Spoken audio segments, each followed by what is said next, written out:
Chapter 64 Season's Greetings. Weirdly enough, when we got back home and Mom brought in the mail, there were holiday cards from both Julian's family and August's family. Julian's holiday card was a picture of Julian wearing a tie, looking like he was about to go to the opera or something. August's holiday card was of a cute old dog wearing reindeer antlers, a red nose, and red booties. There was a cartoon bubble above the dog's head that read, Ho ho ho. On the inside of the card, it read, To the Will family, peace on earth. Love, Nate, Isabel, Olivia, August, and Daisy. Cute card, huh? I said to Mom, who had hardly said a word to me all the way home. I think she honestly just didn't know what to say. That must be their dog, I said. Do you want to tell me what's going on inside your head, Jack? She answered me seriously. I bet you they put a picture of their dog on the card every year, I said. She took the card from my hands and looked at the picture carefully. Then she raised her eyebrows and her shoulders and gave me back the card. We're very lucky, Jack. There's so much we take for granted. I know, I said. I knew what she was talking about without her having to say it. I heard that Julian's mom actually photoshopped August's face out of the glass picture when she got it. She gave a copy to a couple of other moms. That's just awful, said Mom. People are just... they're not always so great. I know. Is that why you hate Julian? No. Then I told her why I punched Julian. And I told her that August was my ex-friend now. And I told her about Halloween. Letters, emails, Facebook, text. December 18. Dear Mr. Tushman, I am very sorry for punching Julian. It was very wrong for me to do that. I am writing a letter to him to tell him that too. If it's okay, I would really rather not to tell you why I did what I did, because it doesn't really make it right anyway. Also, I would rather not make Julian get in trouble for having said something he should not have said. Very sincerely, Jack Will. December 18. Dear Julian, I am very sorry for hitting you. It was wrong of me. I hope you are okay. I hope you are grown up too, growing fast. Mine always do. Sincerely, Jack Will. December 16. Dear Jack, thank you so much for your letter. One thing I have learned after being a middle school director for 20 years. There are almost always more than two sides to every story. Although I don't know the details, I have an inkling about what may have sparkled the confrontations with Julian. While nothing justifies shrinking another student ever, I also know what friends are sometimes worth defending. This has been a tough year for a lot of students, as the first year of middle school usually is. Keep up the good work and keep being the fine boy we all know you are. All the best, Lauren Tushman, Middle School Director. To Els Tushman at beachschool.edu. Subject, Jack Will. Dear Mr. Tushman, I spoke with Amanda and John Will yesterday, and they expressed their regret that Jack's having punched our son Julian in the mouth. I am writing to let you know that my husband and I support your decision to allow Jack to return to Beaches Prep after 2 days suspension.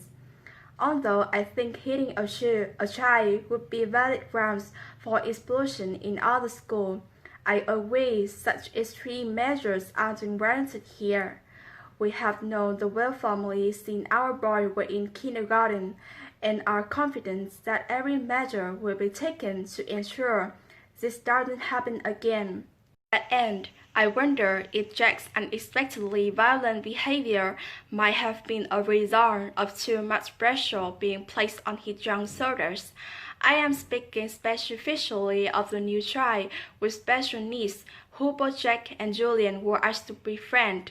In retrospect, and having now seen the child in question at various school functions and in the class pictures, I think it may have been too much to ask of our children to be able to process all that. Certainly, when Julian mentioned he was having a hard time befriending the boy, we told him he was off the hook in that regard. We think the transition to middle school is hard enough without having to place greater burden or hardship on these young, impressionable minds. I should also mention that, as a member of school board, I was little disturbed that more consideration was not given during this child's application process to the fact that Peter Pratt is not an inclusion school. There are many parents, myself included, who question the decision to let this child into school or that. At the very least, I am somewhat sure that this child was not held to the same stringent application standards interview that the rest of the incoming middle school were. Best, Melissa Pepper Albans. To melissa.alban@gmail.com. Subject, Jack Will. Dear Mr. Albans, thanks for your email outlining our concern.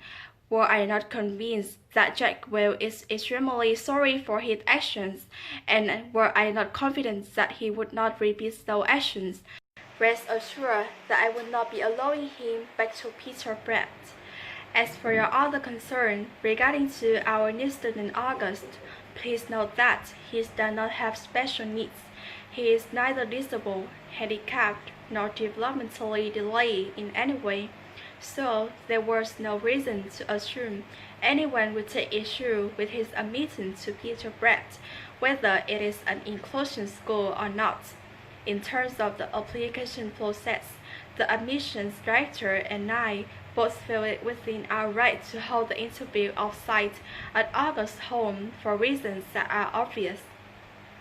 We felt that this slight break in protocol was warranted, but in no way prejudicial, in one way or another, to application review. August is an extremely good student and has secured the friendship of our truly exceptional young people, including Jack Will. At the beginning of the school year, and when I enlist certain children to be a welcoming committee to August, I did so as a way of easing his transition into school environments.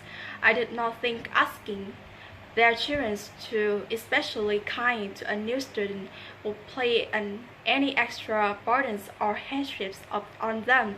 In fact, I thought it would teach them a thing or two about empathy and friendships and loyalty. As it turned out, Jack Will didn't need to learn any of these features. He had already learned in abundance. Thank you again for being in touch. Sincerely, Lauren Tushman. To melissa.abandon@email.com. Subject, Jack. Hi Melissa. Thank you for being so understanding about this incident with Jack. He is, as you know, extremely sorry for his action. I hope you do accept our offer to pay Julian's dental bills. We are very touched by your concern regarding Jack's friendship with August. Please know we have asked Jack if we felt an undue pressure about any of this, and the answer was a resolute no. He's enjoyed August's company and feels like he has made a good friend. Back from winter break, despite what Tushman said, there was no clean slate when I get back to school in January. In fact, things were totally weird from the second I got to my locker in the morning. I'm next to Amos, who's always been a pretty straight-up kid, and I was like, "Yo, what up?" And he basically just nodded a half hello and closed his locker door and left. I was like, okay, that was bizarre. And then I said, "Hey, what up?" to Henry, who didn't even bother half smiling but just looked away. So something's up. This by two people in less than 5 minutes. Not that anyone's counting. I thought I'd try one more time with Tristan, and boom, same thing. He actually looked nervous, like he was afraid of talking to me.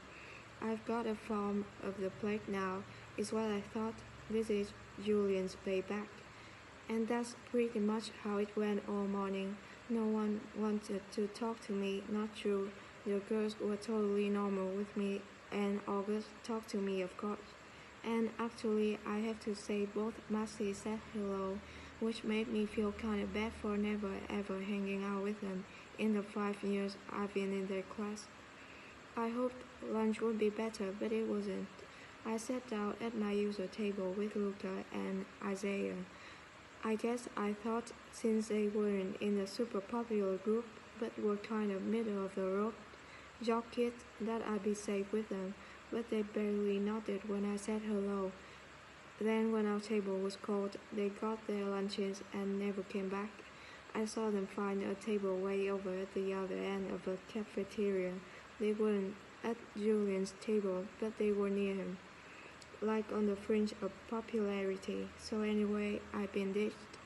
I knew table switching was something that happened in the 5th grade, but I never thought it would happen to me. It felt really awful being at the table by myself. I felt like everyone was watching me. It also made me feel like I had no friends. I decided to skip lunch and go read in the library. The War. It was Charlotte who had the inside scoop on why everyone was dissing me. I found a note inside my locker at the end of the day. Meet me in room 301 right after school. Come by yourself, Charlotte. She was already inside the room when I walked in. Sup? I said. Hey, she said. She went over to the door, looked left and right, and then closed the door and locked it from the inside. Then she turned to face me and started biting her nail as she talked. Look, I feel bad about what's going on, and I just wanted to tell you what I know. Promise you won't tell anyone I talked to you? Promise. So, Julian had this huge holiday party over winter break, she said. I mean huge. My sister friend had her sweet 16 in the same place last year. There were like 200 people there, so I mean it's a huge place. Yeah, and well, pretty much everybody in the whole grade was there. Not everybody, I joked. Right, not everybody, duh. But like even parents were there, you know? Like my parents were there. You know, Julian's mom is the vice president of the school board, right? So she knows a lot of people. Anyway, so basically what happened at the party was that Julian ran around telling everyone that you punched him because you had emotional problems. What? And that you have gotten expelled, but his parents begged the school not to expel you. What? And that none of it would have happened in the first place if Tushman hadn't forced you to be friends with Augie. He said his mom thinks that you, quote and unquote, snap under pressure. I couldn't believe what I was hearing. No one brought into that, right? I said. She's rocked. That's not even the point. The point is he's really popular. And you know, my mom heard that his mom is actually pushing the school to review Augie's application to Peacher. Can she do that? It is about Peacher not being an inclusion school. That's the type of school that mixes normal kids with special needs.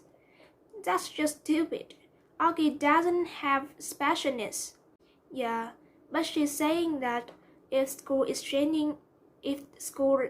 school is training the way they usually do things in some ways. But they are not changing anything. Yeah, they did. Didn't you notice they changed the theme of the New Year also? In the past years, fifth graders painted cell portraits. But this year, they made us do those ridiculous cell portraits as animals, right? So big freaking deal? I know. I'm not saying I agree. I'm just saying that what she's saying. I know. That is just so messed up. I know. Anyway, Julian said that he thinks being friends with Augie is bringing you down, and that for your own good, you need to stop hanging out with him so much. And if you start losing all your old friends, it'll be like a big wake-up call. So basically, for your own good, he's going to stop being your friend completely. Newsflash, I stopped being his friend completely first. Yeah, but he's convinced all the boys to stop being your friend for your own good. That's why nobody's talking to you. You are talking to me? Yeah, well, that is more of a boy thing, she explained. The girls are staying neutral, except Savannah group, because they are going out with Julian's group. But to everyone else, that is really a boy world. I nodded. She tilted her head one side and pouted like she felt sorry for me. Is it okay that I told you all this? She said. Yes, of course. I don't care who talks to me or not, I lied. That is all just so dumb. She nodded. Hey, does Augie know any of this? Of course not, at least not from me. And Summer? I don't think so. Look, I better go. Just so you know, my mom thinks Julian's mom is a total idiot. She said she thinks people like her are more concerned about what their kids' club pictures look like than doing the right thing. You heard about the photoshopping, right? Yeah, that was just sick. Totally, she answered, nodding. Anyway, I better go. I just wanted you to know what was up and stuff. Thanks, Charlotte. I'll let you know if I hear anything else, she said. Before she went out, she looked left and right outside the door to make sure no one saw her leaving. I guess even though she was neutral, she didn't want to be seen with me. Switching tables. The next day at lunch, stupid me, I sat down at a table with Tristan, Nino, and Paolo.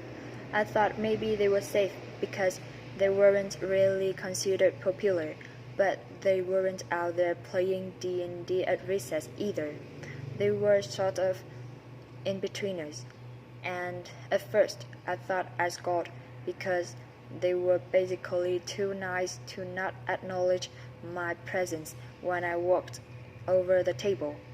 They all said, "Hey," though I could tell they looked at each other. But then the same thing happened that happened yesterday. Our lunch table was called. They got their food and then headed toward a new table on the other side of the cafeteria. Unfortunately, Missy G, who was the lunch teacher that day, saw what happened and chased after them.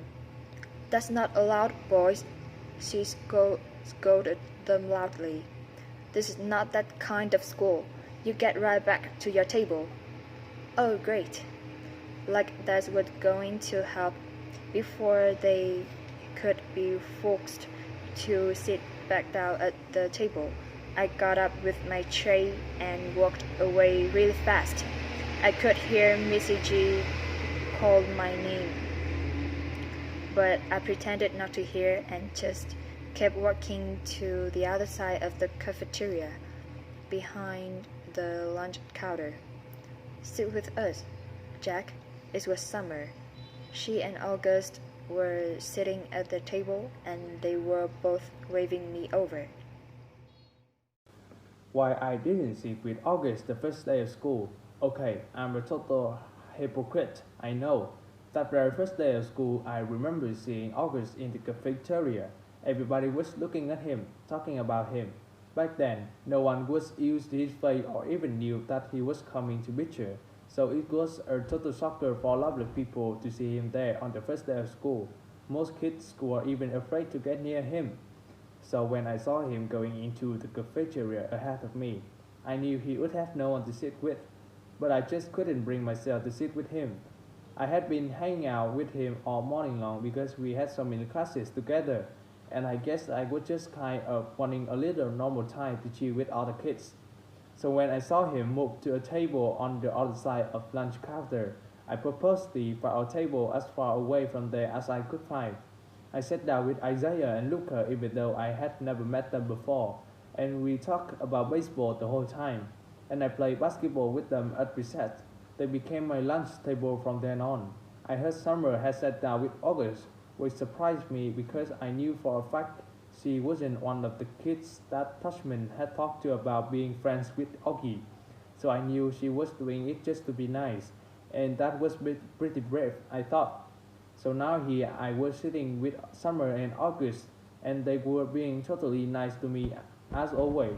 I filled them in about everything Charlotte had told me, except for the whole big part about my having stepped under the pressure of being Augie's friend, or the part about Julian's mom saying that Augie has special needs, or the part about or the part about the school board.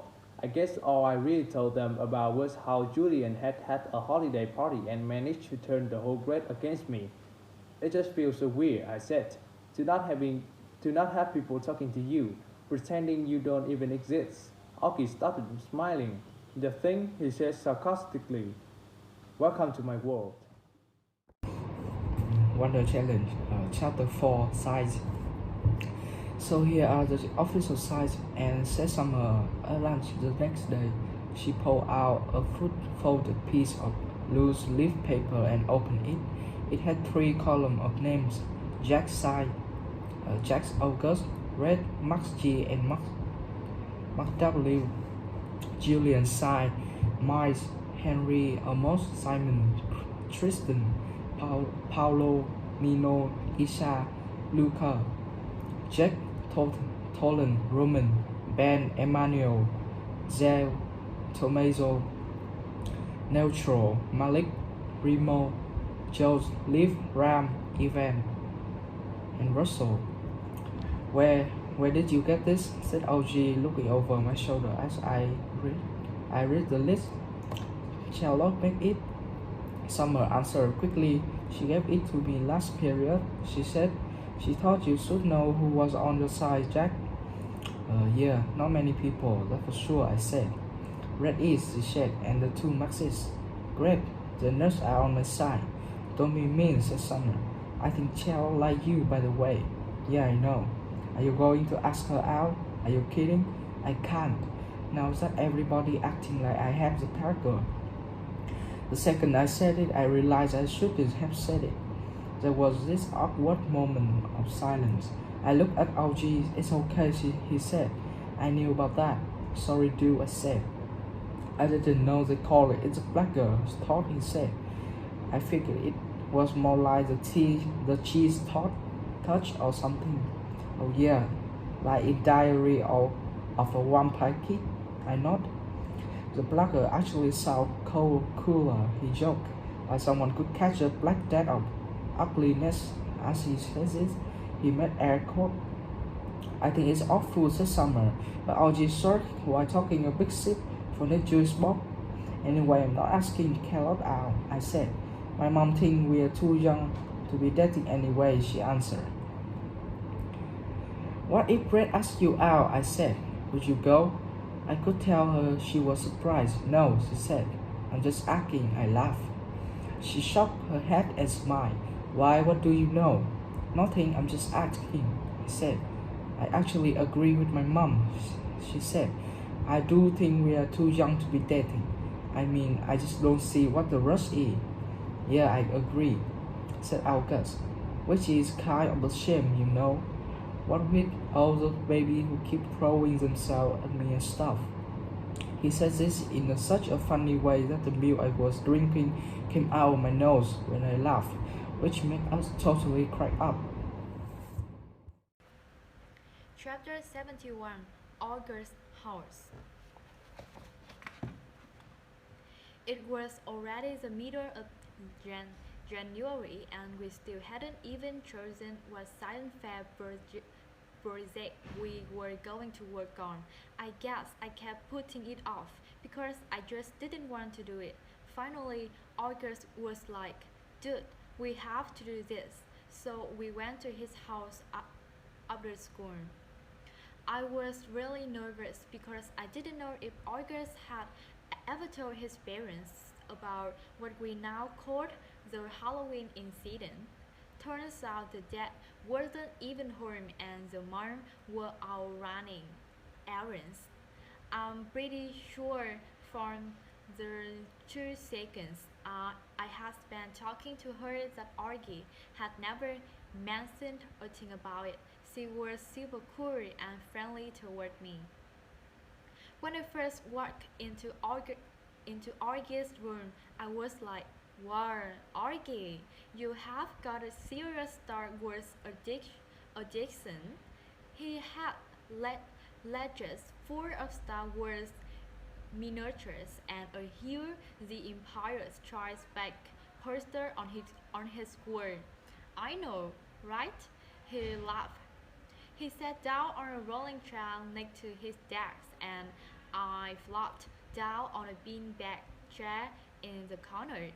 That's when he wandered into the room right up to me. He was on your birthday card, on your holiday card, I said, letting the dog sniff my hand. See, he corrected me. Daisy, you can pet her. She doesn't bite. When I started petting her, she basically just rolled over onto her back. She wants you to rub her tummy, said August.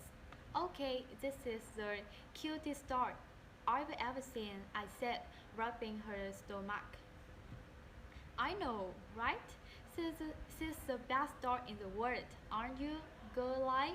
As soon as she heard August's voice say that, the dog started wagging her tail and went over to him. Who's my little girlie? Who's my little girlie? Argue was saying as she licked him all over the face. I wish I had a dog, I said. My parents think our apartment is too small. I started looking around at the stuff in his room while he turned on the computer. Hey, you have got an Xbox 360? Can we play? Dude, we were here to work on the science fair project. Do you have Halo? Of course I have Halo. Please, can we play? He had logged onto the picture website and was now scrolling down Miss Rubin's teacher page through the list of science fair projects. Can you see from there? He said. I sighed and went to sit on a little stool that was right next to him. Cool eye Mark, I said. What kind of computer do you have? Dude, I don't even have my own room, much less my own computer. My parents have this ancient Dell that's practically dead. Okay, how about this one? He said, turning the screen in my direction so I could look. I made a quick scan of the screen and my eyes literally started blurring. Making a sun cloud, he said. That sounds kind of cool. I leaned back. Can't we just make a volcano? Everyone makes volcanoes. Darn, because it's easy, I said, betting Daisy again. What about how to make crystal bars out of Epsom salt? Sounds boring, I answered. So, what do you call her, Daisy? He didn't look up from the screen. My sister named her. I wanted to call her Dot. Actually, technically speaking, her full name is Dot Daisy, but we never really call her that. Dot Daisy. That's funny. Hi, Dot Daisy, I said to the dog, who rolled onto her back again for me to rub her tummy. Okay, this one is the one, said August, pointing to a picture on the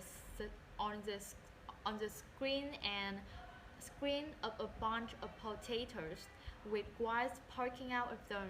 How to build an organic pastry made of potatoes. Now the score, it says here you could power a lamp with it. We could call it the spot lamp or something. What do you think? Dude, that sounds way too hard. I, you know, I suck at science. Shut up, you do not. Yeah, I do. I got 54 on my last test. I suck at science. No, you don't. And that was only because we were still fighting and it wasn't helping you. I can't help you now. This is a good project, Jack. We've got to do it. Fine, whatever. I shrugged. Just then there was a knock on the door. A teenage girl with long dark wavy hair poked her head inside the door. She wasn't expecting to see me. Oh, hey, she said to both of us. Hey, VR, said August, looking back at the computer screen. VR, this is Jack, that's VR. Hey, I said, nodding hello.